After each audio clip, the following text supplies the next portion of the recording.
monde, c'est Mary de marycuisine.com et aujourd'hui on va faire un gâteau d'anniversaire de A à Z, c'est-à-dire la préparation du gâteau au chocolat jusqu'à la décoration avec la pâte à sucre ou bien la pâte d'amande. On découvre tout de suite les ingrédients, là vous pouvez arrêter l'image et noter les ingrédients.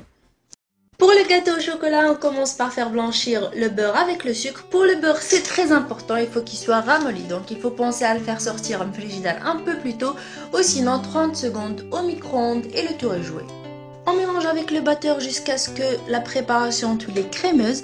Et si vous aimez vous compliquer la vie, vous pouvez blanchir le beurre et le sucre avec une cuillère par exemple. De temps en temps, on met le beurre les côtés à le récipient pour que le tout soit bien mélangé.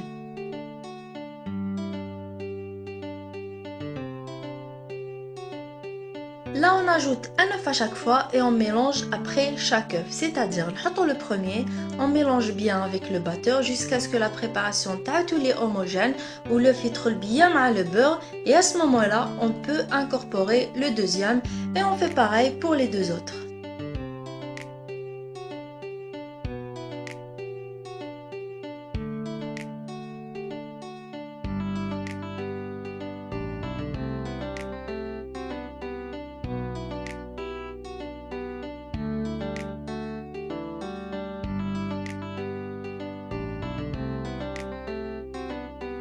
On mélange les ingrédients secs ou la farine, le cacao et la levure chimique et on les incorpore à la première préparation. Alors vous pouvez très bien les incorporer avec le batteur mais vous risquez de tout recevoir à la figure. Donc la cuillère c'est plus safe.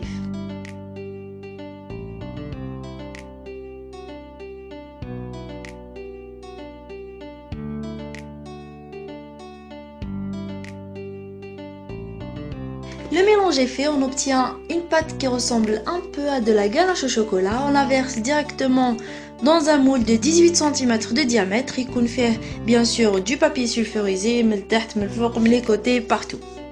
On enfourne à un four préchauffé à 200 degrés, on laisse cuire 20 minutes à 200 degrés, puis on baisse la température à 150 et on laisse cuire encore 40 minutes. On vérifie la cuisson avec la lame d'un couteau, il faut qu'elle ressorte parfaitement sèche. On démoule et on laisse refroidir.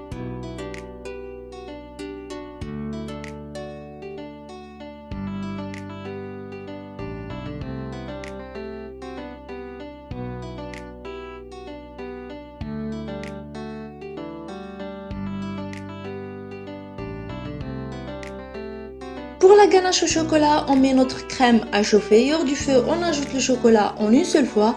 On mélange bien jusqu'à ce qu'on obtienne une belle ganache bien lisse. Vous pouvez utiliser cette ganache pour faire des tartelettes au chocolat, fourrer vos macarons ou bien tout simplement pour décorer.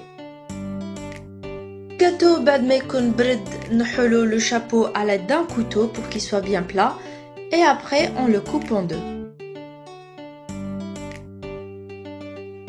Bon, moi j'avoue ما قدرتش نستنى حتى يبرد.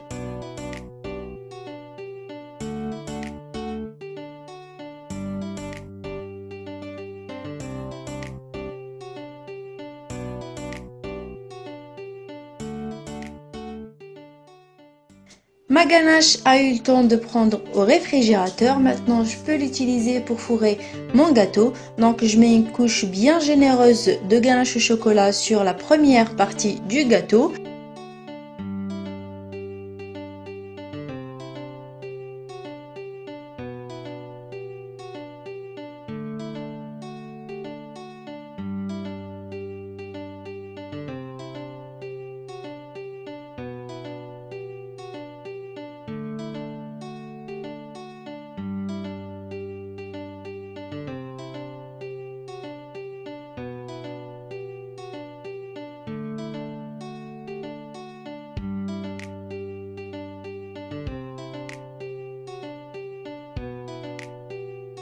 Je recouvre avec la deuxième partie du gâteau.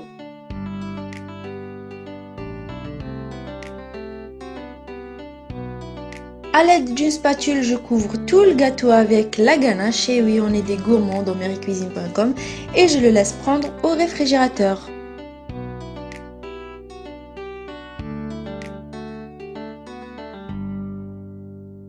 On arrive maintenant à l'étape la plus intéressante et la plus drôle surtout, c'est bien sûr la décoration. Alors vous pouvez utiliser de la pâte d'amande ou bien de la pâte à sucre. Moi personnellement je préfère mélanger les deux. Alors maintenant je vais arrêter de parler et je vais vous laisser découvrir les étapes de la décoration.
Voilà, la déco est presque finie. Pour les finitions, vous pouvez ajouter des fleurs, des rubans, donc toujours avec la pâte à sucre. Laissez libre cours à votre imagination. Alors, mission accomplie, n'hésitez pas à la refaire chez vous et m'envoyer la photo sur ma page Facebook, une recette chaque semaine. Je vais laisser le lien vers la page dans la description below. Je vous dis à très vite sur meillecuisine.com.